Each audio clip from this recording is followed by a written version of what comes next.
Welcome to War Stories, the cybersecurity podcast where we interview real penetration testers about real break-ins and epic hacks. Your host is Zac Davis, experienced physical and cybersecurity tester. In these short episodes, you'll experience the adrenaline rush and hear firsthand what it's like breaking into companies for a living. Enjoy the show. All right. Well, welcome to another episode of War Stories. We're doing another remote one today. We've got a special guest who I actually don't know personally, which is nice. I've been interviewing way too many of my friends, but you're a friend of a friend. Yeah. So today we've got Faisal. How you doing, sir? Good, man. How are you, Zach? This looks like a really fun show. Oh, cool folks on here. Try to make it fun. Yeah, it's been a good time. You know, trying to get the stories that usually aren't heard outside of the bar, get them out to the world. I think it's a good time. Before we get too far into it, I got an important question for you.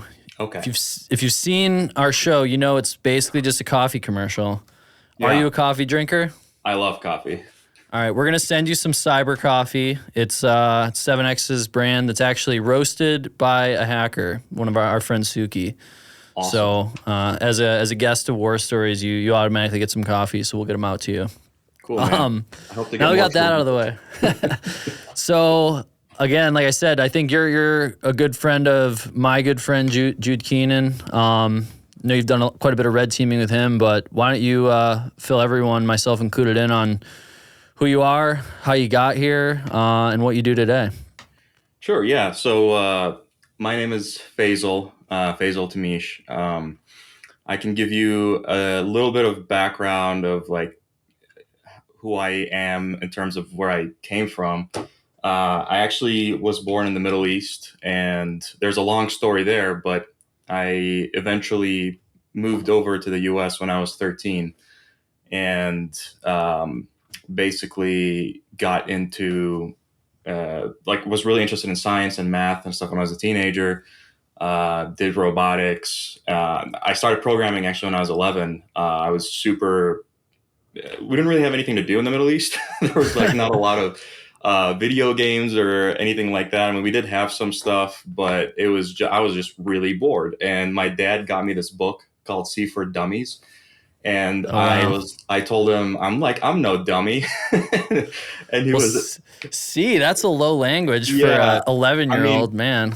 The C for Dummies, it went through, it didn't really get into the nitty-gritty details, but it did go through pointers and stuff, and I didn't understand what those are for like 2 years after that. But I tried to go through all the exercises, and I showed my dad, and he was like, oh, this is cool, and I made a little ASCII card game with it. And basically that really started my love for computing and all that.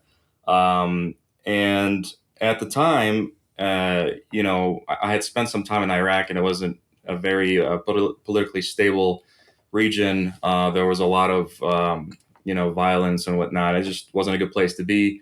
So my parents decided that that's when we moved to Saudi Arabia, and I started getting into the programming stuff. And then after that, my dad realized, because he was a chemist and did a bunch of sciencey stuff that was well known in the Middle East, he was able to get us all green cards. And then we moved to the US. And that was my start of my, kind of like a new life, trying to make the best of it.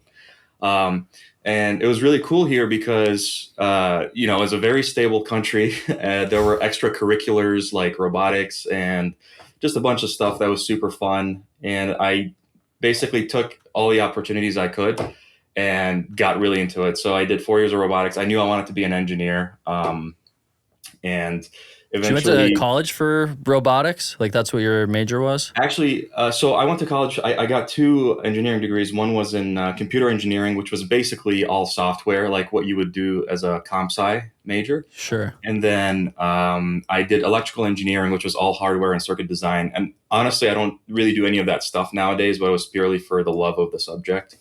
And then after I graduated, my natural path, because I had started programming so young, was to get into like as a software engineer. And software engineering is, it can be really fun. And it's a whole rabbit hole of like, what are the fun jobs? What are the maybe less I don't want to say stable, but like, you know, if you work at a startup, the job might be more exciting. You might not get paid as much immediately, et cetera. So it really depends. There's a whole gamut. But my very first job as a software engineer was actually as an Android developer. Really? And Okay.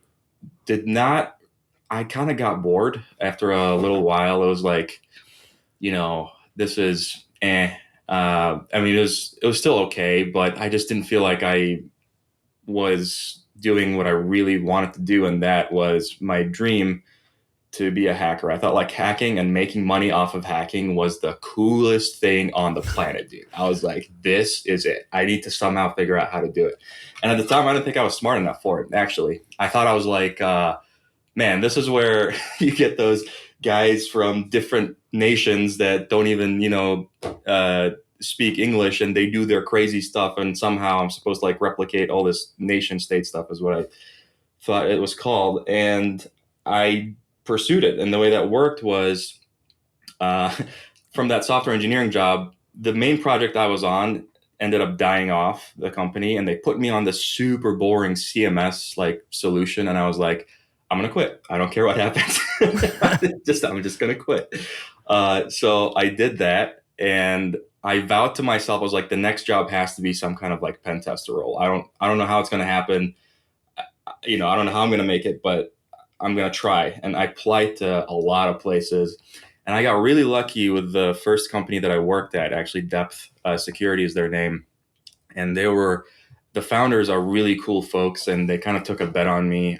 They saw from my background that I was a hard worker and like enthusiastic to, do good work and all that. But they're like, I didn't have any AppSec experience, any of that. So I just jumped in. Sounds like you had an incredible base, though. Like if you're talking computer engineering, like electrical engineering, app development, like you were primed with like the most powerful base knowledge to like be an actual hacker. Because it sounds like you understand so much about like the internal guts of how technology works, which I think is the hardest like part to learn. Like the security stuff I think that can come quick if you have that kind of a foundation. Absolutely. The thing though with college was, a lot of it is very theoretical, and you do have some like toy projects and stuff to try to apply your knowledge. But, trying to put this immense amount of theory into practice. In fact, after I graduated college for a little bit, I was like, college was pointless. I was like, there was no That's how I feel too. to doing college. Yeah. And it didn't really click for me until maybe like 10 years after I graduated, where I was like, there are some fundamentals that I learned that maybe I took for granted at the time. And obviously people can learn from like other resources. Like there are really good courses online, especially for security nowadays.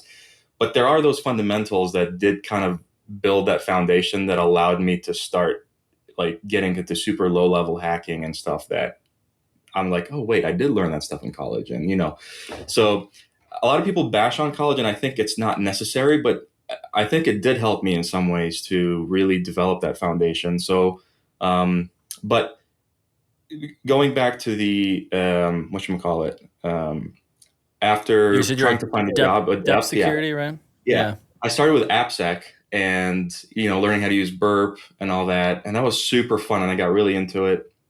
And kind of like in consulting, there's those, the way that it happened with me was AppSec, and then you go into externals because it's a lot of web apps plus some techniques, and then internal pen tests, and you get more into like Active Directory and internal specific stuff, and you might do some physicals here and there, although it doesn't have to be that way in terms of the physicals. And then eventually red teaming, and the whole time, one of my dreams as well, or my vision, was like a badass hacker should be able to like walk through walls. I thought to myself, like, I need to be able to find if there's some kind of program that has an open port, even if there's no misconfiguration or anything like that. I feel like to be a hacker, kind of like I want to be able to get through that program, right? And that introduced me to the whole memory corruption stuff and realm, and I kind of dual spec'd into the exploit development stuff. So long story short, where I am today is I'm a red teamer actually at NVIDIA, and it's an awesome place to be. But prior to that, I was a consultant, which is where I built most of my a knowledge base in terms of hacking, particularly pen testing and red teaming. And then on the side is where I spent a lot of time developing the exploit dev skills. So that's where I am nowadays. Yeah, it sounds like you're covering kind of the whole gambit, and I've joked around about this a lot on the podcast. Like I'm probably like I always joke that I'm a really good script kiddie. Like I can't really write code. I'll do little scripts and stuff, and Yeah. I spent a lot of time trying to become a coder and trying to like learn that side of things, and it never quite stuck. And my dad actually was a developer and did a lot of engineering stuff. And he finally like told me at one point, he's like, you keep talking about code, but coding and want to be a coder, but you don't write any code. He's like, coders just write code. You don't do that.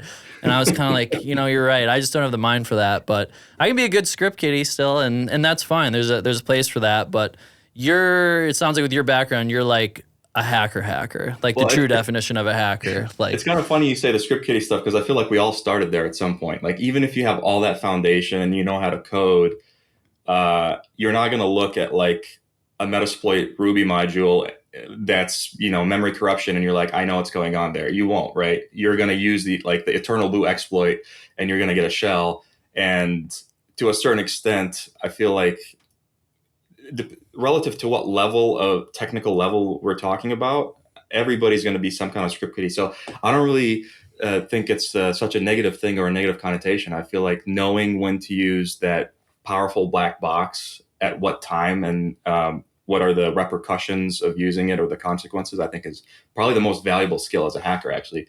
Just nobody has all the time in the world to really dive deep into that stuff, So yeah, and like imposter syndrome is such a problem. I feel like in our industry, I don't talk to anybody who like, even like people like you or people like, I know you're buddies with our guest from a couple weeks ago, Hong. Yeah. Like Hong's awesome. everybody's got that, I don't know, just that imposter syndrome sometimes. But that's where I kind of like, as I've gotten older, I've sort of realized like, well, I might not be writing the exploits, but somebody's still got to go and like do all these tests. And that's what's cool about security. There's different places in the industry for you. I think really the only thing you have to be able to do is try hard and work hard, and you can figure it out, which is cool. Absolutely. Yeah. The try harder motto is something I really vibe with like throughout my whole journey.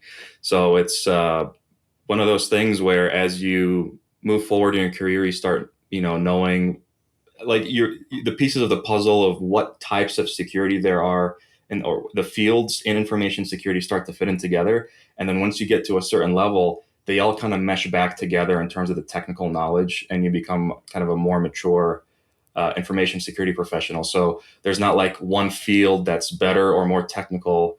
I hear that sometimes, blue teaming folks are less technical than the red teamers or whatever. And I think that's not true. There are some very talented and capable blue teamers.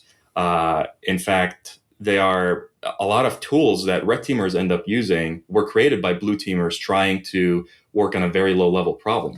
So at the end of the day, the more technical knowledge we can accrue and integrate into our model of how security and programs work on a machine, the better we can be as hackers, So yeah. So yeah, the blue team guys, like one of the guys on our team has a pretty extensive blue team background, and he's one of our best guys. And it's like, well, he spent 4 years writing the detections for all these techniques. He knows them all better than I do. Like he was inside out, like trying to dig through these things, figure out how they work so he could create, the signature for it. And like that stuff's super, super difficult too. I would rather be on the attacker side than the blue team side. I think that side's really hard. Easier sometimes, right? Yeah, like that side's tricky. Like trying to, especially if you're going up against like a good red teamer or an actual APT, it's like they're going to be trying to move quietly if they know what they're doing. Like that's picking a needle out of a haystack. Like, yeah, for sure. It's difficult. So, all right. Well, I'm curious. I know you've done some exploit development. You're into reverse engineering. So Hong took IDA Pro as his favorite tool. Well, he can allow you to use that one as well. But do you have something else, or you want to talk about IDA, or what do you got? Let's see. So in terms of exploit dev, I'm gonna have to say, because I focus on Windows, it's probably WinDbg or WinDbg. Okay. Debug. But I lean towards WinDbg because. Well, I've spent a lot of time in it, and especially when you're trying to figure out exactly what happens at the moment of the crash, you adjust some register values. and then you progress. And I mean, IDA is really useful too. And I think IDA has its own built-in debugger that you can step through the code. So not just reverse engineering, but actually stepping through it. But I don't think I've actually ever used the debugger in IDA. I've kind of preferred to have two separate things where I have the decompilation and the disassembly on one side, and then I have the actual debugger running through. Maybe it's just the way I do things, but yeah. And so with WinDbg, especially when you get to like heap exploitation, there's some things you can ask it about different large allocations in memory regarding the heap and what kind of allocations are there. Memory management in Windows is a whole science and an art. There's a really good class actually by Peter Van Eekhout called Corlam Advanced. Highly recommend it to folks who are trying to learn about heap exploitation. And in that class, you go over, how does the heap work, how do memory managers work, and throughout the whole time you're using WinDbg. And obviously in the OSEE class, where the OSEE goes really into depth on like bypassing exploit mitigations. So trying to write exploits against modern programs is very tedious, not just because you need to know the theory of how certain memory corruption classes work. Like how would you exploit a use after free, or how would you convert a double free into like a use after free or something like that. Those things are one thing, but then once you have an exploit, okay, now you got to deal with all the mitigations are in place, like control flow guard and whatever else in the Windows would have based on the operating system. So yeah, so WinDbg. WinDbg. Okay, yeah, I'm trying to think of a better question to ask you or follow up, but it's getting into a level that I frankly don't really. I did OSCP, so I did a buffer overflow there, but that's just like kind of the intro to it. One thing I was just wondering as you were talking through that stuff, with each new, I guess, iteration of Windows, like with the Windows 11 that has just come out, have they introduced anything that's like super new or novel when it comes to like memory protections or, new services that make your job as a engineer like more difficult at this point? Or are you still dealing with kind of the same things, with each iteration of the operating system? So as far as I know, and to be honest with you, I haven't really targeted Windows 11 specific programs. Like most of the stuff that I do is either like Windows 10 or similar. But from what I understand, the kernels between 10 and 11 right now are pretty similar. There are some changes, okay, but it's not significant enough to where it's like a whole architectural difference. But when you start comparing something like Windows 7 to Windows 10, the way the heap management works is actually different. Like there's this thing called the low fragmentation heap, and how that organizes stuff in its own containers works differently. But in terms of exploit development, the thing is like every vulnerability that you find is going to be different. And when you go to write an exploit for it, you understand all these things from the past, but now you're going to try to really understand this one specific vulnerability and its context. And it's going to be, that's why like triaging vulnerabilities takes forever. It's really hard to automate figuring whether something is exploitable or not. But in terms of the precise differences, I'm honestly not sure exactly. I just know that the architecture hasn't significantly changed in terms of the underlying OS itself. So got it. Yeah, and I didn't mean to put you on the spot with that one. I'm just kind of thinking out loud. One more I got to ask you, and we can cut this out if we want to time about it. Fun. But since you're probably dove into it, and I've looked, the CrowdStrike thing that happened last week. Yeah, haven't looked into or found like a really good like deep down technical explanation of like what actually happened. I think it was a kernel driver that they basically pushed that caused the blue screen of death. Have you jumped into like the specifics of exactly what went wrong or what the conflict was with that bug in particular? Or yeah, I mean, I haven't actually opened up WinDbg on my machine to jump in. I've heard some people say it was like a null dereference in the driver, just from stuff on Twitter or I guess X now. But the gist of it is that when Windows tries to boot and there are drivers that are being loaded, if there's kind of if there's a bug in how that driver is getting loaded into the OS fails to start, and then it tells you what the problem is. which I think it tells you like csagent.sys. And really that stuff, it's like, it's obviously CrowdStrike should probably have not shipped a driver that had such an issue, but at the same time, maybe Windows and the way it loads drivers can be a little bit more robust to, catastrophic driver loading events, to where it just decides, hey, this isn't working right. And instead of just skipping that or trying to work against it somehow, I'm just going to crash the whole system and never start.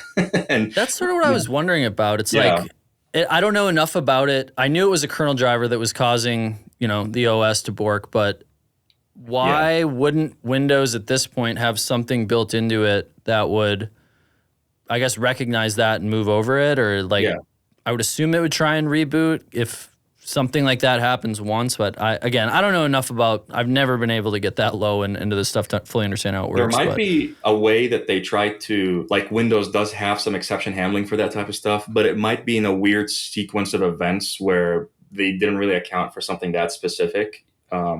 Sure. That ended up causing it to fail that catastrophically. But honestly, the low-level stuff, especially with exploit dev, even if you're trying to get a job in that stuff, it's so hard to find one. And then there's the whole, interview process. But most of the stuff that I do day to day is at kind of like the pen testing red team level. And it's kind of interesting because there are some driver vulnerabilities that you can use as theoretically as a red teamer to do like privilege escalation, something like that. But Windows has actually gotten really good at patching that stuff quickly. When a vulnerability comes out, patch Tuesday, and maybe it's out for like a week or two. And by the time they publish anything, it's usually fixed. But let's say, some information dropped about it and researchers race to either do reverse engineer what the root vuln is and exactly where it happens. And then exploit developers would take that a step further and try to write an exploit for it. But they're usually really good at patching that stuff quick. And it's kind of funny. I was talking to my friend, back in the day when an exploit or when people had AV running, they used to complain about blue screens of death all the time, right? Back in the early 2000s or something, like AV used to be this kind of plague upon computers, and then it got really good. But we got so dependent, and it got so good that when something goes wrong, it takes down half the planet. You know what I mean? So it's like you can never run away from kind of this fallibility of tech, no matter how advanced we get. So sometimes I wonder, my buddy's also a Delta pilot, and he was saying that some folks had to revert to literally using pencil and paper. Yeah, Delta, I don't know what the deal is. They got hit so hard. I keep hearing that pop up this week. It's like they're the ones struggling to recover, which kind of makes me think, well, they're probably the most secure if they're running CrowdStrike on literally absolutely everything across their whole entire environment. Yeah. But you'd hope they'd be able to bounce back a little bit quicker.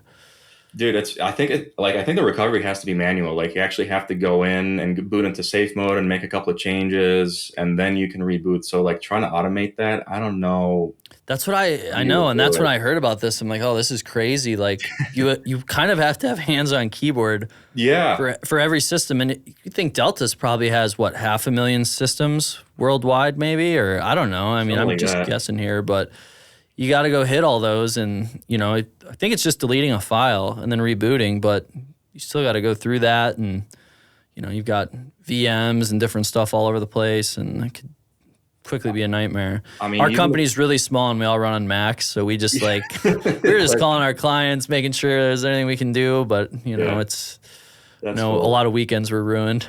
Dude, I mean, even if you had VMs, it was you'd have to like log into or get into the host and then make the changes from there manually. So even if it's like remote, logging into a system, it's still something that's a case-by-case basis. And I wonder how they would have resolved that. But I don't run CrowdStrike, so. Yeah, there you go. Yeah. Cool. All right, man. Well, what do you got for stories? I know you've done a lot of red teaming, some other stuff. What did you bring for us today? I actually have a few for you, and okay. I tried to do a combination of things that would be interesting based on like physicals, and then actual like more of a cyber operations type stuff. Perfect. So a long time ago, I'm going to keep the company names out too, just to keep this all anonymous. But Yep. I was basically on a physical with two other guys, and we were targeting this place that had, it's in an office building, and you know how office buildings are, where you have many companies in the same place that are operating. Sure. And Multi-tenant. we get in through the doors. That's not really a big deal. We tailgate through a couple, but then we're like looking around. There are no signs for anything. It's like, who is where and what is anything, and and it took us literally, I think, 30 or 45 minutes of walking around the building, randomly looking at computers, randomly just trying to figure out our bearings. And then one of our guys decided to just take a 10-minute bathroom break. I don't know why that always happens like physicals and stuff, where the operator's like, hey, I'm going to go. But anyway, so adrenaline's got weird side effects on different people. Yeah. Long story, a bit shorter, is we find this like server room, or a room full of computers, and there were actually some monitors there, so you could see what's going on. We're like, this is it, because we thought this was like a technical company and we're going to be able to finally complete our objective. So the doors didn't have any key card readers, and we get in there, and then my friend starts unplugging stuff from the back, plugging in the wire, and trying to connect it to our own hardware and go from there. But then I look at the lock screen, and I don't know if you remember, but like, I think it was Windows 7 at the time or something like that. The machine was running, and I was like, I look at the domain name and I'm like, dude, I think we're in the wrong company. Oh my gosh. So I was like, let's just pack everything up and just get out of here as fast as we can.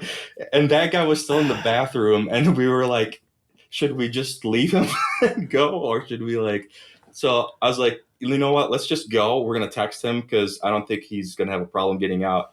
But we realized right before we got out that the last two doors were both key cards, and we tailgated after somebody leaving. It was like at the time of after work. So we both got out, but the guy got stuck inside. And so he had to wait for like another, I think, 20 minutes. And we were just sitting there in the parking lot, like sweating bullets. Like, did anybody see us doing this? Like, we're not supposed to do that. I don't think, we wouldn't cause any damage. It was like purely accidental. But at the same time, we were, after he managed to get out by tailgating somebody as well, on the way drive home, we were joking, like looking around, like, dude, is there anybody after us? Are there any cop cars? Well, if you've never done a physical, before, it's like the scope is so incredibly important, and right. You have a get out of jail free card, which applies to that business. But if you accidentally go to the wrong spot, the full scope of the law is totally applicable, and you can get in a lot of trouble. It's not super likely to happen, but I would have been sweating bullets too. We were so it's one of those, and I feel like sometimes in cybersecurity, or especially physicals, we feel like we're going to be okay. Just like you said, we have that get out of jail free card. But the reality is, if somebody wanted to just throw the book at you if you do something wrong, they can, right? Even if you had, right? If you had fully good intentions and you really didn't, or you weren't going to harm anything or whatever, but it's like the laws they could really, really come after you. So that was kind of a scary one. And the lesson learned there is really double check, triple, quadruple check your target. And if you don't know that you're even walking into the physical space, if you don't know it's the right place, I would probably err on the side of not walking in at all. Just, get more verification from somebody more senior. But we were, I think in our early 20s at the time, we didn't really have a lot of life experience or anything like that. So we were just like, hey, let's try. We want to really make sure this was a successful op. So fortunately, nothing bad happened, and it was all good. But oh man, that's kind of a negative, scary story. I actually have a good one that was kind of a more positive one. Also another physical, and this time it was against a bio lab kind of thing, where they do various analyses and whatnot. And the place that I was targeting was in this building, and it was kind of clearly sectioned off, like this is this place and this is that place. So I knew exactly what company I was going to walk into, and this was just me.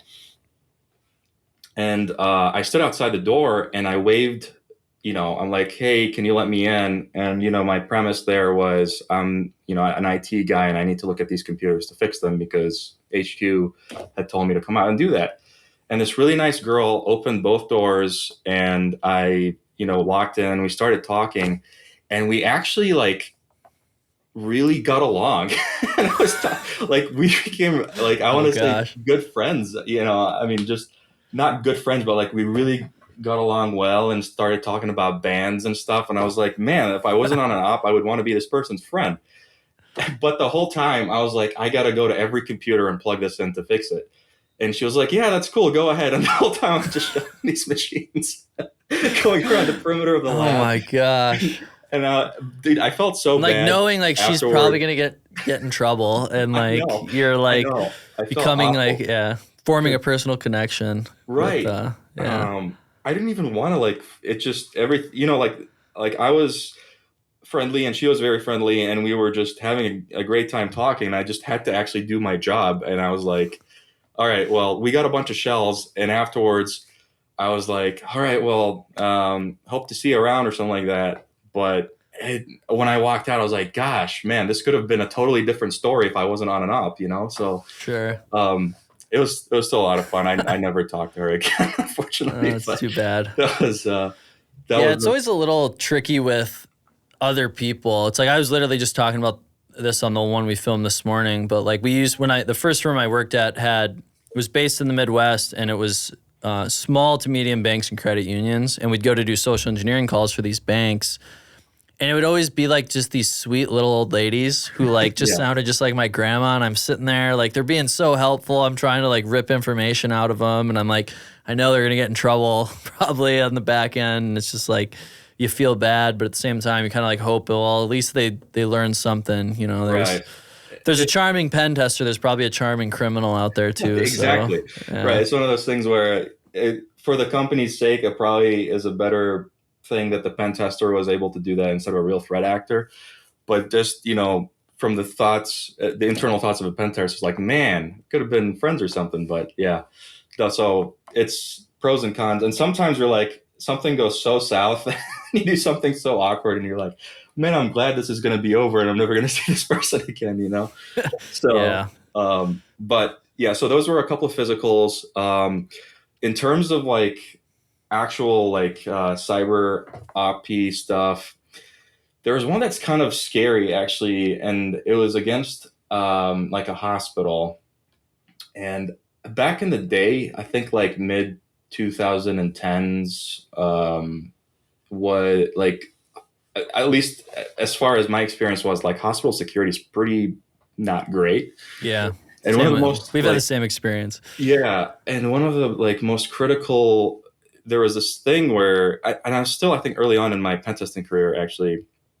But, you do your pen test, you might do some manual stuff, you run Nessus, you act on the Nessus data, and you do some of your own recon to see what you can do, the whole DA thing, the credential shuffle. But then also I like just visiting web servers just to see what's open on port 80 and 443 and if there's anything interesting going on. Sometimes there are really janky web apps that end up exposing a really useful underlying server that has other services or whatever. Sure. So, and as I was looking around, I find a bunch of these IP cameras and I, just randomly connect to one. And I'm like, oh my gosh, there's literally a person changing. And I'm like, oh gosh, this is awful. These cameras are not credential protected. And this is the privacy of people.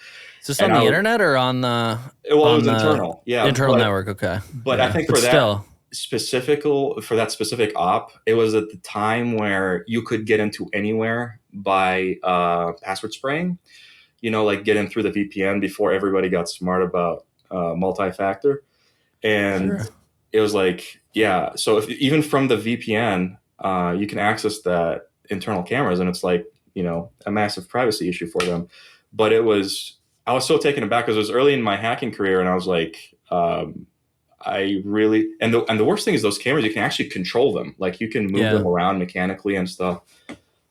So that was a really wild thing for me to see. And at the time, it kind of shaped how I viewed cybersecurity, which was like everything is broken everywhere. You just have to look for it and find it. And maybe that indirectly motivated me to really try harder with the future engagements because this one was so bad. But that was one cyber thing that was freaky.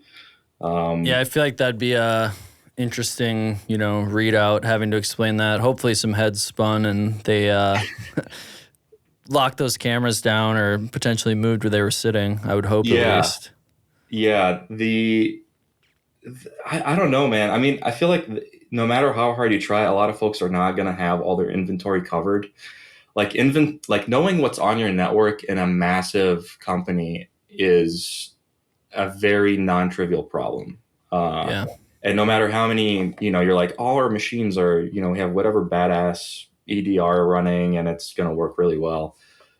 There's always going to be that one machine that's from the year, I don't know what, running Windows XP that is domain joined and sitting on a /24 where you can just do whatever. They capture hashes and do whatever. And, and now they're getting smarter about that. They have like those solutions that are network based and they might detect like stuff like Responder and whatnot to capture hashes. But still, I feel like that's one of the go-tos that's always going to be possible in a large network.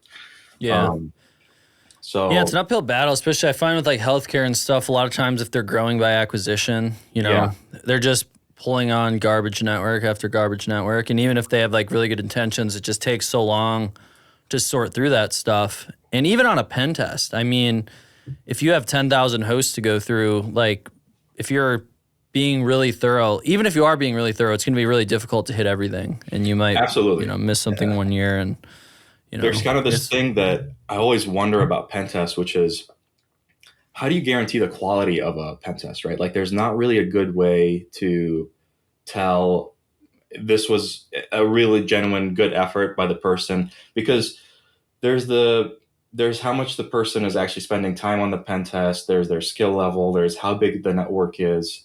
But I always kind of go back to the idea of, well, doing it is always going to be better than not, right? If you have somebody that at least has some kind of reputation of being at least okay, having them look at your network is still always a good idea, So, but you're talking about acquisitions, and that actually reminds me of a really good story of taking down a very large Fortune 500 through a recently acquired company.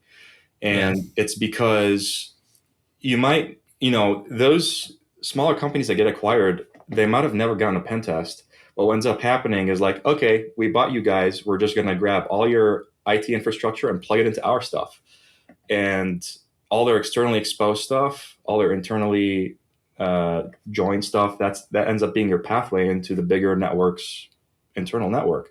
So and I'm going to keep this one short, but basically through a subsidiary's external vuln, you're able to, and they don't have any like AP or EDR. So owning those guys is super easy. And then from there, you start using that as a launching pad towards the more sophisticated. And by sophisticated, I mean they're running AV and EDR, and they might have like specific monitoring for when certain people log in. Like I don't think I've seen that one before, but there was this red team specifically. If folks logged in outside of a certain time frame for sensitive machines, it was seen as like an anomalous behavior.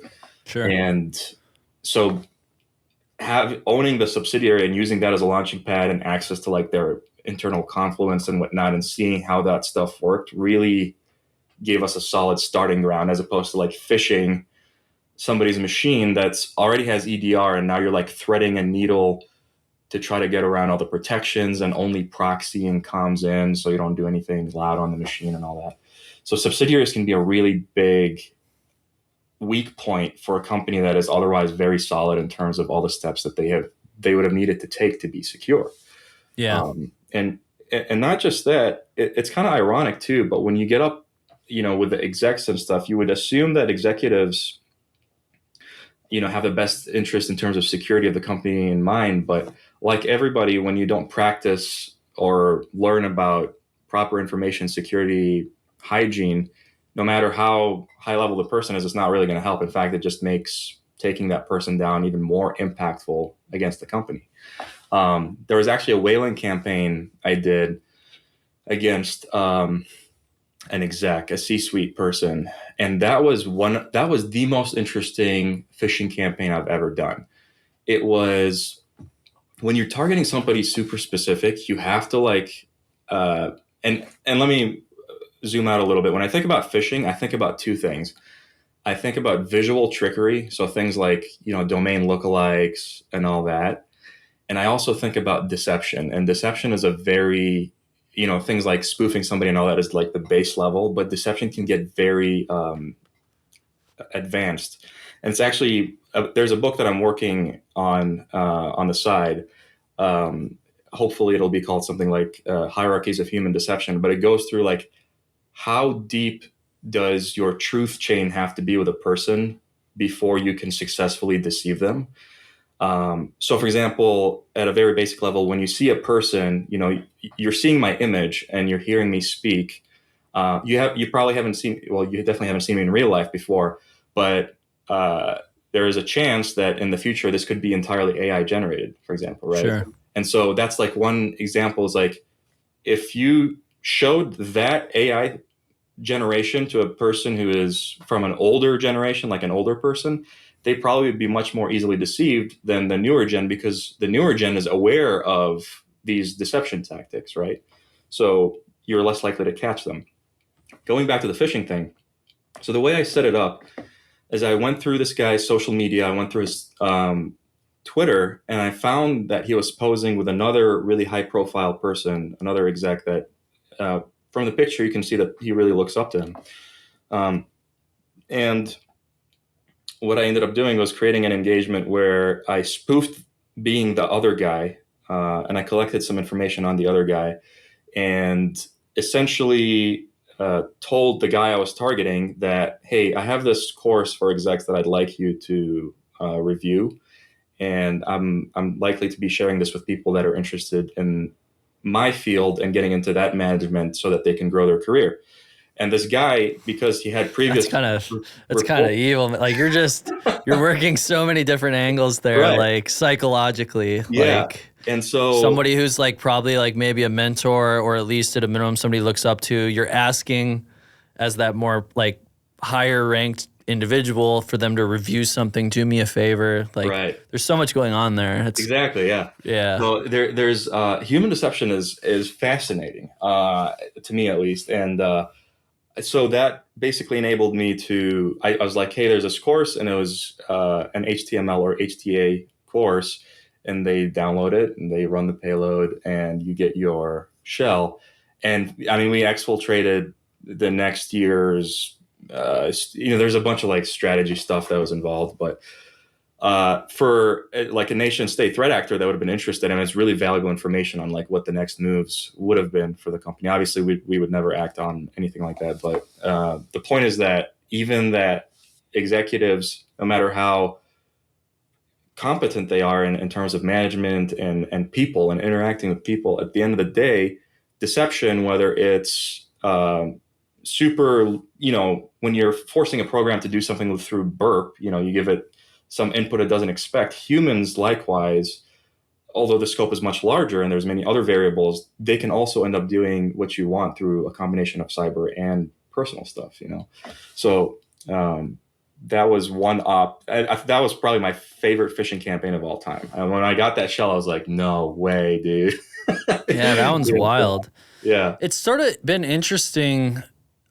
I feel like the industry and like the offensive security industry is going to be forced to start moving back towards like making social engineering like a more heavy component of like successful operations, just because I think as the technology, the detection, the response, as that stuff gets so good and organizations, put it together correctly, the technical hack where you're just like going after a system or even like trying to get a payload to run is trying to get a payload to, like trying to fish with a payload and get a shell on a CrowdStrike box or any of the other, it's so hard these days. It's such a moving target. Yeah. And like, I've done so many where, I've gone to the point of, we did a red team last fall where I hired one of my really smart buddies. He wrote us a custom C2 framework, like for our stage 0. Yeah. We built this totally like new comms method. It was using like a third party to do all the comms.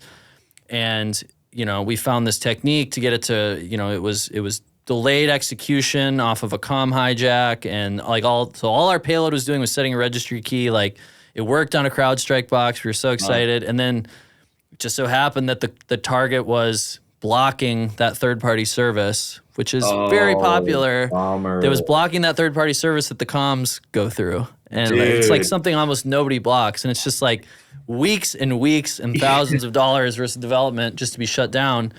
Well, guess how we got in? Paid one of my really smart social engineering friends. She called up the help desk and flirted with one of the help desk guys and got a password reset, and then we were logged into their VDI. And it was just like all this time spent trying to, kind of hack this company. And at the end of the day, picking up the phone and asking for a password was exponentially more effective and easier. So it's just like, I think, there's always like an ebb and flow, I feel like, with security. And it seems like as things get more and more technical, the social engineering is going to become more of a play. And then when you throw in the AI stuff on top of it, it's like one of my buddies, because I have this podcast, it's very easy to find my voice. He grabbed some 30-second clip and then was sending me voice messages of me from myself. And it's just like kind of terrifying, like all the different implications you could use, Yeah. That reminds me when people, the previous gen of what you're describing is people calling each other with spoof card. Like you can call somebody else's number and stuff. And I feel like the newer generation is taking that a step further. It's like, I'm going to use your own voice to call you from your own number. It's like, what's going on? So that's awesome. But I agree with you that it's very cliche. The human factor is the weakest factor. I think to make it a little bit less cliche, I think that the human factor in terms of deception is going to still be a primary avenue, because even if people get smarter, because of how many variables are involved, there are infinite ways to make social engineering even more sophisticated. And it's not going to take necessarily as much technical know-how as the, trying to write your own C2 or trying to bypass all the crazy next-gen frameworks. And in fact, all that is getting commoditized now, right? So there are a couple of companies nowadays that sell their own C2, and they're relatively do reduce the load on the red teamer in terms of getting that initial foothold and sometimes post-X. But even with that, if you end up running it at the wrong time and the EDR just patched the newest version of whatever that commoditized C2 thing is doing, then you're still going to get caught and lose. So you can't really win. But that's why we have jobs. Yeah, exactly. Right? It's difficult stuff. Yeah. Cool. Well, we've been going for almost an hour. I think, for today, that's enough stories. Might have to have you back at some point and share a few more. But do you do any publicly release any tools? Do you got a GitHub or anything else you wanna plug before? Well, my website is primalcerebral.com. And there's a whole thing about why that's that in the about section. But I made the tool called Duality, I think, last year. I give some talks on it. And it's basically the ability of DLLs to, like, you know how like programs load in DLLs? You would just set in that DLL and for multiple programs, and then it would get loaded.